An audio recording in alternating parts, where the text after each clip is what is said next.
আফগানিস্তানের বিপক্ষে টি-20 সিরিজ জিতলেও ওয়ানডেতে ভরাডুবি। সব মিলিয়ে নিজেদের খেলা শেষ 12 ওয়ানডের মাত্র একটিতে জয় লাল সবুজদের।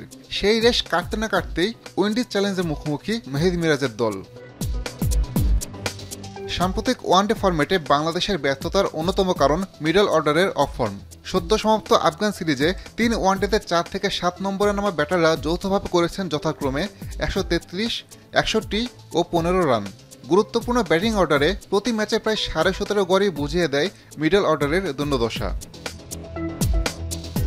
শেষ এক বছরে মিডল অর্ডারের ব্যাটারদের গড় হিসেবে টেস্ট খেলুড়ে 12 দেশের মধ্যে 10 নম্বরে বাংলাদেশ।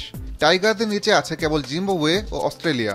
একই সময়ে বাংলাদেশের মিডল অর্ডারের চেয়ে ভালো ব্যাটিং করে রান করেছেন নেপাল, যুক্তরাষ্ট্র ও স্কটল্যান্ডের মতো সহযোগী দেশগুলো। কদিন পরই ঘরের মাটিতে ক্যারিবীয়দের মুখোমুখি হবে বাংলাদেশ, যারা মিডল অর্ডার ব্যাটারদের গড়ের এই তালিকায় অবস্থান করছে শীর্ষে।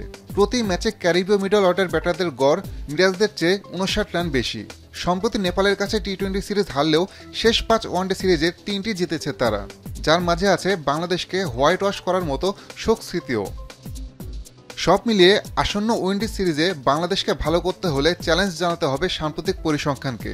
অন্যদিকে ক্যারিবীয়দের মিডল অর্ডারকে রুখে দেওয়ার গুরু দায়িত্ব নিতে হবে বোলারদের। তবে বড় চ্যালেঞ্জ হতে পারেন অভিষেকের অপেক্ষায় থাকা আকিম অগাস্টে।